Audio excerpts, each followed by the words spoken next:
Menurunnya jumlah kasus COVID-19 di Indonesia menimbulkan optimisme. Ketua Bidang Komunikasi Satgas COVID-19 Heri Trianto mengatakan hal tersebut menandakan bahwa imunitas masyarakat Indonesia sudah lebih baik karena vaksinasi. Meski demikian, pemerintah Indonesia belum berencana mencabut kebijakan PPKM dalam waktu dekat. Apalagi status pandemi COVID-19 belum ditarik oleh Organisasi Kesehatan Dunia atau WHO.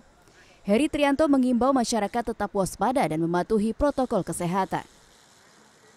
Nah, ini yang sebenarnya sebagai sinyal juga buat kita bahwa sebenarnya COVID-19 itu masih ada, sehingga kewaspadaan itu belum saatnya ditanggalkan. Yang harus tetap dijaga, salah satunya adalah memastikan setiap kemungkinan terjadinya kerumunan atau interaksi yang intensif antar manusia kayak gitu tidak terjadi pemburukan dalam penularan gitu ya. Mantan Direktur WHO Asia Tenggara Chandra Yoga Aditama mengatakan, pelonggaran kebijakan penanganan pandemi COVID-19 di Indonesia tidak memerlukan izin dari WHO. Ia melihat kondisi pandemi di Indonesia saat ini sudah terkendali. Menurutnya, kebijakan protokol kesehatan dapat saja dilonggarkan, tetapi akan lebih baik jika kebijakan 3M tetap diterapkan meski pandemi sudah usai.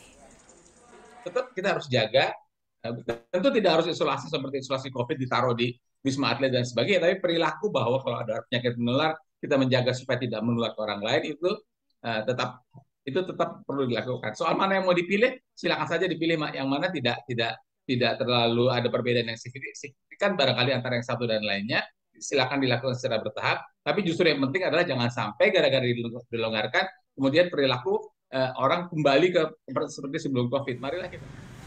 Data harian kasus COVID-19 nasional menunjukkan kasus positif pada Selasa 4 Oktober berjumlah 103. Sementara terdapat 1.500 pasien yang sembuh dan 10 pasien COVID-19 yang meninggal dunia. Putri Anggraini, Jakarta.